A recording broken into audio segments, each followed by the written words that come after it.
Bismillahirrahmanirrahim. Innal hamdalillah nahmaduhu wa nasta'inuhu wa nastaghfiruh wa na'udzu billahi min shururi anfusina wa min sayyiati a'malina.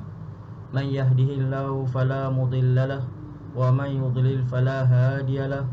Wa ashhadu an la ilaha illallah wahdahu la syarika lahu wa ashhadu anna Muhammadan 'abduhu wa rasuluh.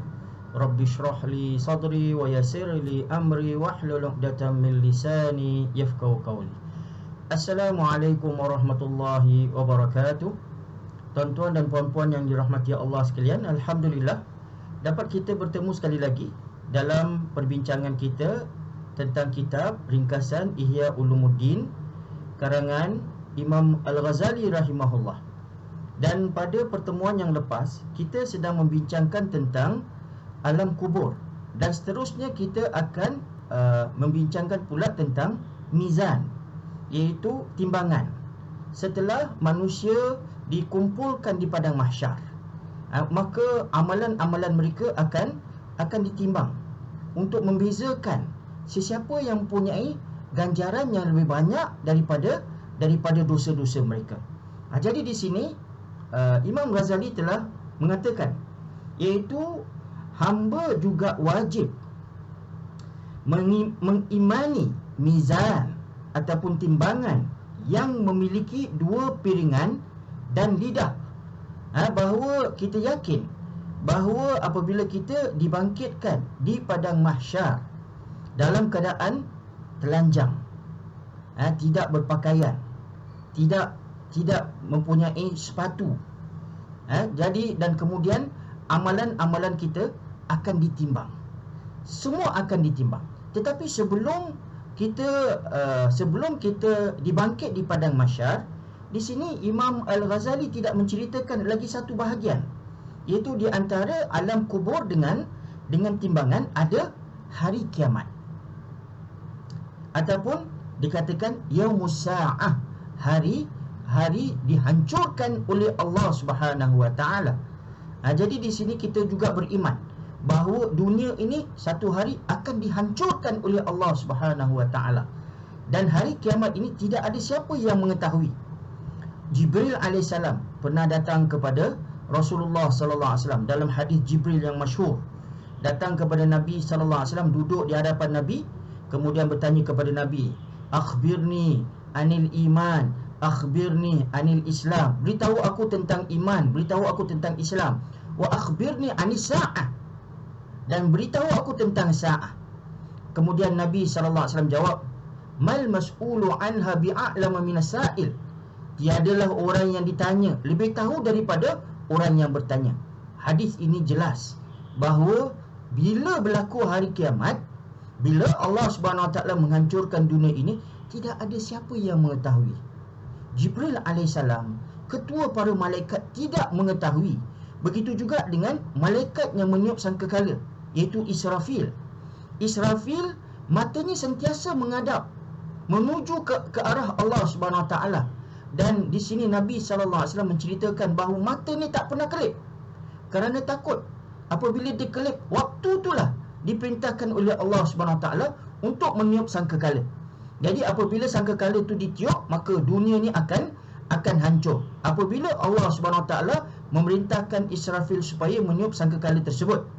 Tetapi bila berlakunya kiamat, ini hanya diketahui oleh Allah Subhanahu Wa Taala. Dan kita yakin kalau ada sesiapa yang mengatakan bahawa besok akan berlaku kiamat, lusa, tulat ataupun sebagainya, kita kata ini adalah satu pembohongan, kerana tidak ada siapa yang boleh mengatakan bahawa kiamat akan berlaku pada waktu sekian. Cumanya yang kita yakin bahawa kiamat ini ada tanda-tanda dia. Tanda-tanda dia. Di sini tanda-tanda kiamat telah banyak dikhabarkan oleh Nabi sallallahu alaihi wasallam, dan ulama-ulama yang mengkajikan tentang tanda-tanda kiamat, mereka mengatakan bahawa tanda-tanda ini terdapat tanda-tanda yang kecil dan tanda-tanda yang besar. Jadi kalaulah kita tanda-tanda kecil ni kebanyakan daripadanya telah dapat kita nampak, telah timbul, cumanya tanda-tanda besar ni Nabi SAW sebut bahawa bila berlaku, dia akan berlaku seperti mana putusnya rantai. Maka manik-manik yang ada pada rantai tersebut akan jatuh satu persatu ikut urutan masing-masing. Jadi di sini kalaulah semua tanda-tanda kecil sudah berlaku, maka tanda-tanda besar pula kita akan lihat. Dan masyarakat kita tak perlulah kita ni risau sangat tentang tanda ni, tentang kiamat. Kita cuma risaukan tentang kiamat kecil. Kiamat kecil itu adalah apabila berlakunya kematian seseorang. Apabila seseorang itu meninggal, maka berlakulah kiamat ke atas dirinya. Ini yang sepatutnya kita risaukan. Kerana kiamat kecil ini boleh berlaku bila-bila masa. Tetapi kiamat besar ini juga, kiamat besar ini iaitu tanda-tanda kecil pun belum lagi sempurna. Tanda-tanda kecil belum lagi nampak semuanya, walaupun kebanyakannya telah timbul. Salah satu daripada tanda yang belum timbul lagi, ini adalah tanda kecil, iaitu Rasulullah sallallahu alaihi wasallam telah bersabda, akan timbul satu gunung emas dalam sungai Firat ataupun di dalam sungai Ifrat. Sungai Ifrat ni dikenali sebagai River Euphrates. River Euphrates, iaitu sungai ini adalah sungai yang sangat panjang. Sungai yang mengalir yang berpunca daripada negeri Turki dan masuk negeri Syria dan akhirnya ke negara Iraq. Dan Nabi sallallahu alaihi wasallam sebut bahawa satu gunung emas akan timbul dalam sungai ini. Kita tak tahu di mana. Sungai yang agak panjang, lebih kurang 1700 km. Dan di antara sungai ini akan timbul satu gunung emas. Dan kalau dia timbul, maka akan berlaku satu peperangan yang cukup hebat. Nabi sallallahu alaihi wasallam juga sebut, bagi mereka yang cuba mendapatkan emas ini, daripada 199 akan terbunuh. Hanya satu saja yang hidup. Bayangkan, cuma 1% saja yang selamat daripada fitnah ini. Dan Nabi sallallahu alaihi wasallam sebut bahawa janganlah umat aku mengambil bahagian, cuba mengambil sebahagian daripada emas ini. Dan ini kita yakin belum ada lagi peristiwa ini. Dan kalau Nabi sallallahu alaihi wasallam sebut emas, gunung emas, maka kita akan melihat gunung emas. Dan juga lagi satu hadis yang Nabi sallallahu alaihi wasallam sebut, iaitu tanda kecil juga, iaitu Jaziratul Arab. Jazirah Arab ataupun kepulauan Arab, negeri Arab, yang termasuk Arab Saudi, Yaman, Oman, dan juga negeri Jordan. Ini semua adalah negara Arab. Dan Nabi sallallahu alaihi wasallam sebut negara Arab akan kembali menghijau. Akan kembali menghijau, bukanlah hijau seperti mana kita lihat rumput-rumput hijau. Itu bukan hijau. Hijau yang dimaksudkan adalah pokok-pokok besar. Pokok-pokok besar, sungai-sungai akan mengalir dan menghijau. Satu kawasan itu penuh dengan kehijauan. Maksudnya kita tidak akan lihat lagi padang pasir. Maka padang pasir akan hilang, akan menjadi pokok-pokok yang besar-besar. Jadi itu belum lagi berlaku, tetapi saya yakin benda ini boleh berlaku. Kerana apa? Nabi sallallahu alaihi wasallam sebut Jaziratul Arab akan kembali. Kembali maksudnya apa? Di sini ulama mengatakan sudah satu masa dulu memang kawasan Arab ini menghijau. Dan kita tahu bahawa kawasan Oman, kawasan Yaman, ini memang dulu daripada kawasan kerajaan Sabak. Kerajaan Sabak mempunyai ampangan yang besar. Memang kawasan itu mempunyai sungai-sungai yang mengalir, dan masyarakat yang hidup di kawasan itu hidup dalam keadaan yang sangat mewah. Kaum Ad, mereka bangga dengan tamadun yang mereka alami. Dan itulah keadaan yang akan berlaku di akhir zaman. Jadi sebelum lagi kita nampak kawasan Arab menjadi hijau, sebelum itulah belum timbul lagi hari kiamat. Dan kemudian tanda-tanda besar. Tanda-tanda besar maksudnya apa? Akan turunnya Dajjal, atau akan timbulnya Dajjal, Al-Masih Ad-Dajjal. Dajjal ni akan hidup Hari yang pertama Nabi SAW sebut dia hari pertamanya sepanjang setahun, hari keduanya sepanjang sebulan, hari ketiganya sepanjang seminggu, hari keempat, hari kelima seterusnya adalah seperti hari-hari biasa. Dan Dajjal adalah satu fitnah yang sangat besar. Nabi SAW menganjurkan kita supaya setiap hari Jumaat baca surah Al-Kahfi. Kalau tak boleh baca surah Al-Kahfi, sekurang-kurangnya baca 10 ayat yang pertama. 10 ayat yang pertama untuk selamatkan kita daripada fitnah Dajjal. Dan juga untuk selamatkan kita daripada fitnah Dajjal, belajar tentang sifat-sifat Dajjal. Apakah rupa dia? Bila kita kenal, kita tahu bagaimana nak menjauhkan diri kita daripada fitnah tersebut. Dan juga Nabi SAW menganjurkan kita supaya sentiasa berdoa. Ini doa yang dianjurkan oleh Nabi SAW di setiap kali kita solat, di belakang solat. Di belakang solat, ulama-ulama mengatakan bahawa ini adalah doa-doa yang kita baca sebelum kita beri salam. Habis saja kita baca dalam kita punya tasyahud, fil alamina innaka hamidum majid, maka kita baca doa ni. Di antara doa yang diajar juga oleh Nabi SAW adalah untuk membaca Allahumma a'inni ala dhikrika wa syukrika wa husni ibadatik. Dan juga Nabi SAW mengajarkan kita membaca doa ini, Allahumma inni a'udzubika min azabin nar wa min azabil qabr wa min fitnatil masihid dajjal wa min fitnatil mahya wal mamat. Ya Allah, aku mohon perlindungan daripada Engkau, daripada fitnah api neraka, daripada fitnah azab kubur, daripada fitnah al-masih ad-dajjal, dan daripada fitnah kehidupan dan kematian. Dinamakan al-masih kerana dia ni adalah masih, maksudnya sapu. Dia akan menyapu seluruh dunia. Dajjal akan hidup dan dia akan mengelilingi semua satu dunia. Melainkan dia tidak boleh masuk dalam Mekah dan Madinah. Nabi SAW sebut bahawa Mekah dan Madinah dipelihara oleh malaikat, bahawa Dajjal tidak akan dapat masuk dalam dua tempat ini. Jadi bila timur Dajjal, maka datanglah Nabi Isa AS, dan kemudian datanglah Ya'juj dan Ma'juj, dan kemudian datanglah tanda-tanda yang lain. Tanda dukhan. Dukhan iaitu asap yang sangat hebat. Asap yang sangat hebat. Asap macam mana? Asap seperti mana yang kita lihat. Hari ini kita sudah berpengalaman, kita tahu. Semua tahu tentang haze. Haze ni asap kerana pembakaran. Tetapi asap ni berkumpul-kumpul. Kalau haze di Singapura kita rasa 200-300 PSI, mungkin 800. Tetapi bayangkan kalau haze itu sampai kepada 10,000 PSI, 20,000 PSI, 100,000 PSI.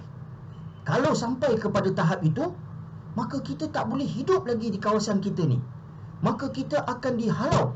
Maksudnya kita terpaksa untuk keluar daripada rumah kita, tinggalkan negara-negara kita, dan kita akan berkumpul tempat yang boleh kita hidup.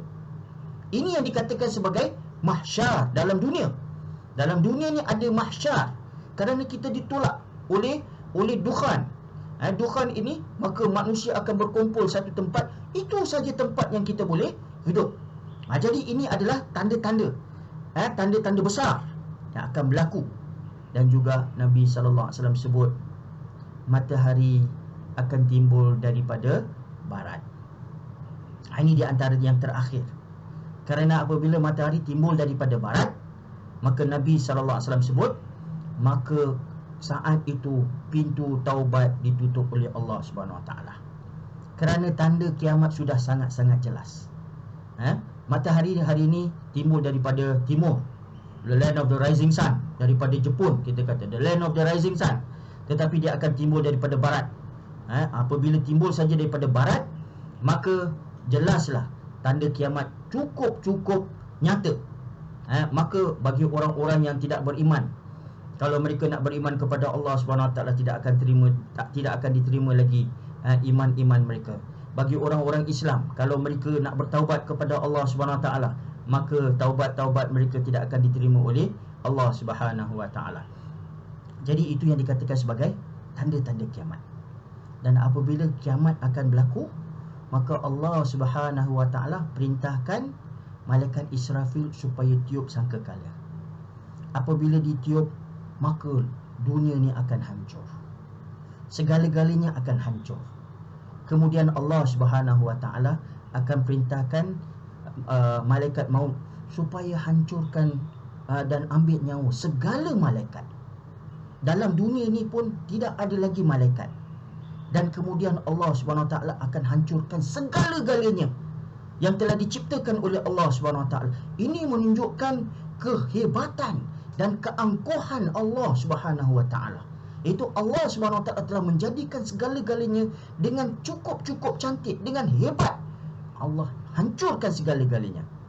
Tak tinggal apa-apa pun. Sehingga kan hanya tinggal malaikat Israfil dan malaikat maut. Tinggal malaikat maut dan malaikat Israfil. Allah Subhanahu Wa Taala tanya malaikat maut, siapa yang tinggal lagi? Hanya tinggal aku dan Israfil. Maka Allah SWT kata, wahai malaikat maut, ambil nyawa Israfil. Dan kemudian tinggal saja malaikat maut. Maka Allah SWT kata, wahai malaikat maut, ambil nyawa kau sendiri. Maka malaikat maut pun akan hancur.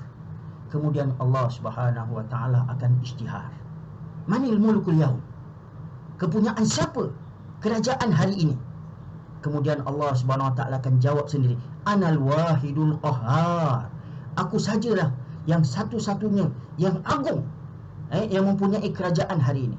Kemudian Allah SWT hidupkan Israfil, dan kemudian ditiup sangkakala untuk kali yang kedua, maka segala-galanya akan dibangkitkan oleh Allah Subhanahu Wa Taala. Maka manusia-manusia akan berkumpul di padang mahsyar. Di padang mahsyar, bila berkumpul saja, mereka akan berdiri. Sebab itu dikatakan sebagai Yaumul Qiyamah, hari diri. Kiamat ni bukan saja hari dihancurkan dunia ni. Kiamah juga adalah hari diri. Manusia akan berdiri di padang mahsyar, menunggu amalan-amalan mereka dikira, dihisap, dihitung oleh Allah Subhanahu Wa Taala dengan mizan yang akan kita bincangkan. Jadi manusia akan berdiri untuk jangka masa yang sangat panjang, melainkan mereka-mereka yang diselamatkan oleh Allah Subhanahu Wa Taala, iaitu 7 golongan. Nabi sallallahu alaihi wasallam sebut, sab'atun yudhilluhumullah fi dhillihi yauma la dhilla illa dhilluh. 7 kumpulan yang diberikan perlindungan oleh Allah Subhanahu Wa Taala, hari di mana tidak ada perlindungan melainkan perlindungan Allah Subhanahu Wa Taala. Ini adalah di antara mereka yang selamat, iaitu mereka-mereka yang hatinya tertakluk kepada masjid, lelaki yang selamat daripada fitnah, ajakan wanita-wanita untuk melakukan maksiat, mereka yang berinfak dengan tangan kanan, tangan kiri tidak tahu, mereka-mereka yang apabila mengingati Allah Subhanahu Wa Taala, berzikir kepada Allah Subhanahu Wa Taala, fafadat ainah, sehingga kan dia punya mata mengalir, dan kemudian mereka-mereka yang berjumpa semata-mata, bersaudara semata-mata kerana Allah, dan mereka pun berpisah kerana Allah Subhanahu Wa Taala. Dan juga raja yang adil, pemimpin yang adil, pemimpin yang tidak makan rasuah, pemimpin yang amanah, menjalankan tanggungjawab mereka untuk kepentingan masyarakat, kepentingan umat. Mereka juga akan dipelihara oleh Allah Subhanahu Wa Taala. Jadi ini mereka-mereka yang akan selamat dalam perlindungan Allah Subhanahu Wa Taala. Tetapi yang lainnya akan berdiri di padang mahsyar, menunggu giliran mereka untuk dihitung, dan mereka tidak dapat tahu bila bermulanya perkiraan amalan-amalan mereka. Sehingga kan mereka tunggu sampai semuanya fed up, semuanya penat. Pasal apa? Dah berpeluh dah, panas. Ulama-ulama mengatakan bahawa matahari akan berada di atas kepala mereka 1 mil. 1 mil, ulama-ulama kata mil tu adalah kayu yang digunakan untuk mencelakkan mata kita. Orang-orang Arab menggunakan celak dengan menggunakan kayu celak tu, panjang dia begini. Panjang dia begini. Ini yang dikatakan sebagai mil. Sebab itu ulama-ulama mengatakan bahawa matahari akan berada di atas kepala kita 1 mil, 1 jengkal saja. Dan juga ada pula yang mengatakan 1 mil, 1 mile, 1 batu, tinggi 1 batu. 1 batu pun tak cukup tinggilah. Kalau hari ini kita lihat matahari tu, matahari berjuta-juta tahun jauh daripada kita, itu pun kita sudah dapat rasa panasnya. Tetapi kerana panas terik matahari di padang mahsyar, maka manusia akan berpeluh-peluh. Ada di antara mereka yang berpeluh sampai buku lali mereka. Ada yang sampai kepada lutut mereka. Ada yang sampai kepada pinggang mereka. Ada yang sampai kepada dada-dada mereka. Apabila mereka ni rasa peluh yang terlampau sangat, penat sangat, tunggu lama sangat, manusia akan mencari-cari Nabi-Nabi. Mereka akan cuba cari Nabi Adam AS. Mereka jumpa Nabi Adam AS dan berkata, "Ya Adam, engkau ni bapa segala Nabi. Mohonlah kepada Allah SWT kerana dah tak tahan lagi dah. Mulakanlah perkiraan hisab ni. Mulakan." Dan kemudian Adam akan berkata, "Aku tak pernah nampak Allah SWT sebegini marah. Sebegini marah. Kau jangan minta daripada aku. Pergi jumpa Nabi-Nabi lain. Jumpa Nabi Nuh." Maka mereka pergi jumpa Nabi Nuh. Nabi Nuh pun memberikan jawapan yang sama. Pergi jumpa Nabi Ibrahim. Nabi Ibrahim pun memberikan jawapan yang sama. Pergi jumpa Nabi Musa. Nabi Musa pun memberikan jawapan yang sama. Pergi jumpa Nabi Isa. Nabi Isa pun memberikan jawapan yang sama. Akhirnya mereka pergi jumpa Nabi SAW. Rasulullah SAW pun ketika sujud, maka Allah SWT pun perintahkan Nabi supaya bangkit. Dan mulalah dengan syafaat. Syafaat yang pertama adalah untuk Nabi berdoa supaya Allah SWT masukkan umat-umatnya, mereka-mereka yang dimasukkan dalam syurga. Itu syafaat yang pertama. Syafaatul kubra, syafaat yang terbesar. Apabila mereka masuk, Nabi SAW sebut orang yang pertama sekali yang masuk dalam syurga adalah orang-orang yang bertawakal. Yang bertawakal, hati-hati mereka seperti burung, iaitu mereka keluar daripada sangkar dengan perut yang lapar, balik dengan perut yang kenyang, hanya mengharapkan rezeki mereka daripada Allah SWT. Jadi mereka ni akan masuk syurga dahulu tanpa hisap. Dan Nabi SAW sebut angka mereka ni 70,000. Hanya 70,000 saja. Sehingga kan seorang sahabat, iaitu Uqashah ibn Muhsin, dia berkata kepada Rasulullah SAW dan berkata, "Ya Rasulullah, doakanlah aku supaya aku di kalangan mereka." Maka Nabi kata, "Engkau di kalangan mereka." Kemudian seorang sahabat lagi kata, "Ya Rasulullah, doakan aku." Sama juga. Nabi kata, "Sabaqaka Uqashah." Engkau telah didahului oleh Uqashah. Maksudnya tidak ada lagi siapa. Berhentilah. Kalau tidak, tak habis cerita. Semua orang nak minta. Kalau dia dapat, yang lain pun, "Ya Rasulullah, saya pun sama." Tak habis cerita. Jadi Nabi SAW pun tak kata engkau bukan di antara mereka. Jawapannya cukup hikmah. Nabi SAW bagi tahu bahawa sabaqaka Uqashah, engkau telah didahului oleh Uqashah. Habislah. Dan kemudian mereka pun berkata, "Ya Rasulullah, kalau 70,000 angka mereka sedikit, doakan supaya angka mereka lebih sikit." Maka Nabi kata, setiap daripada 70,000 tu, bawa bersama mereka 70,000. Jadi angkanya makin banyak. Maka mereka ni akan masuk syurga. Kemudian barulah dimulakan dengan hari hisab. Hari hisab. Jadi di sini kita memohon supaya Allah SWT kurniakan kita syafaat Nabi SAW. Bagaimana untuk mendapatkan syafaat Nabi? Kita ikut sunnah Nabi SAW, segala ajaran Nabi. Selawat ke atas Nabi SAW sebanyak-banyaknya. Dan kemudian kita amalkan doa ni, yang mana Nabi SAW mengajar kita. Sesiapa yang membaca doa ini selepas setiap kali azan, Allahumma rabba hadhihi ad-da'wati tammah was-salatil qa'imah ati Muhammadanil wasilata wal fadilah wa ba'athhu maqaman mahmudan alladhi wa'adtah. Sesiapa yang baca doa ini selepas azan, Nabi kata, wajabat lahu syafa'ati, wajib ke atas mereka mendapat syafaat aku. Jadi kita amalkan perkara-perkara ni, insya-Allah Minggu depan kita akan teruskan perbincangan kita tentang mizan. Apakah ciri-ciri mizan? Apakah amalan-amalan yang mempunyai berat yang cukup hebat supaya amalan-amalan kita banyak dan mampat dan mantap. Jadi mudah-mudahan Allah SWT kurniakan kita kesihatan yang baik, panjangkan umur kita, berikan kita peluang untuk bertemu bulan Ramadan yang akan datang. Mudah-mudahan Allah SWT hapuskan segala dosa-dosa kita yang lepas dan kumpulkan kita di kalangan mereka-mereka yang dirahmati dan diridai. Amin ya rabbal alamin.